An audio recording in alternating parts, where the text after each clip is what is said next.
کوئی بھی ان دونوں چوک پوائنٹس کو بلاک کر دے گا تو عالمی تجارت یعنی انٹرنیشنل ٹریڈ رک جائے گی۔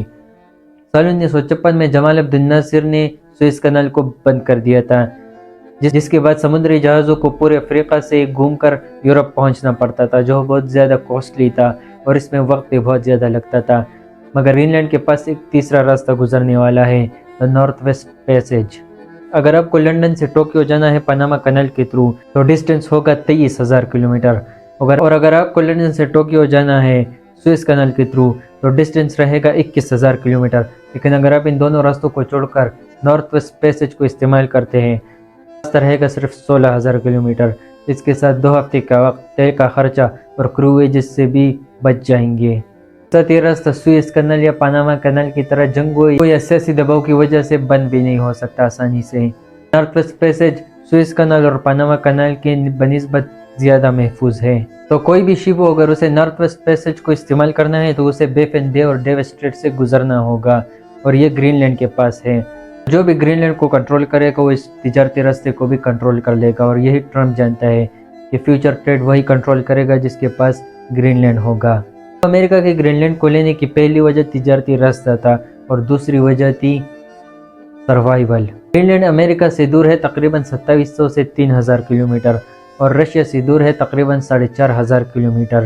تو اگر رشیا کو امریکہ پر میزائل داغنے ہیں تو اس کا شارٹیسٹ راستہ گرین لینڈ سے اوپر ہو کے جاتا ہے۔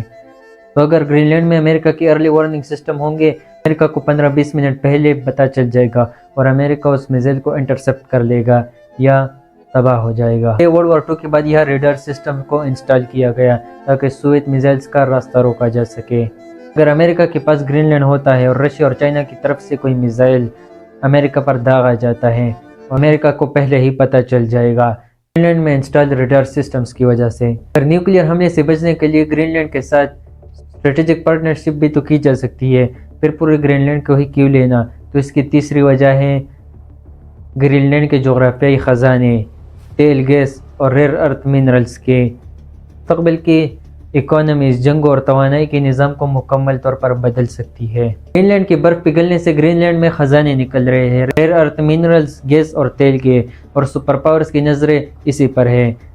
گرین لینڈ برف کا صحرا نہیں بلکہ مستقبل کی جنگوں کا نقشہ ہے۔ اگر آپ پچھلے 50 سالہ US انٹرونشن کو دیکھیں مڈل ایسٹ میں تو اس کی ایک ہی وجہ تھی، تیل۔ چاہے صدام حسین کی عراق پر حملہ کرنا ہو یا پھر سعودی عربیہ کے ساتھ گہری دوستی ہو۔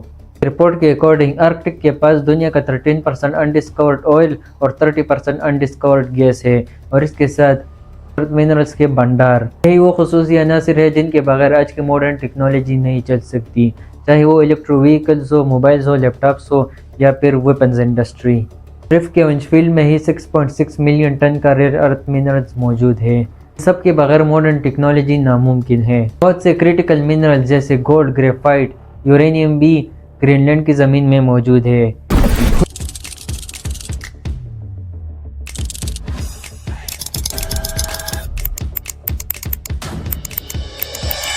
ملا کر $4.4 ٹریلین کے منرلز گرین لینڈ کی زمین میں دفن ہیں، مگر آخرکار گرین لینڈ خود کیوں اتنا امیر کیوں نہیں ہے؟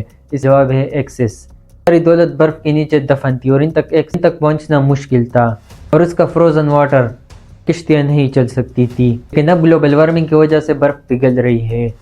آرکٹک ریجن باقی دنیا کے مقابلے 4 ٹائم زیادہ تیزی سے پگھل رہا ہے، اور اب پوری دنیا کی نظریں اسی ریئر ارتھ منرلز پر ہے تاکہ انہیں نکال سکے۔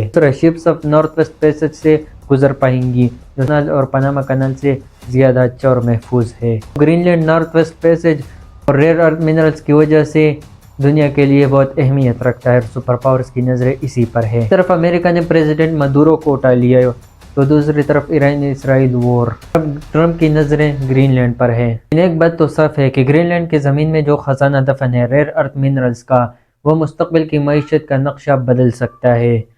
امید ہے یہ ویڈیو آپ کو پسند آ گئی ہوگی۔ شکریہ۔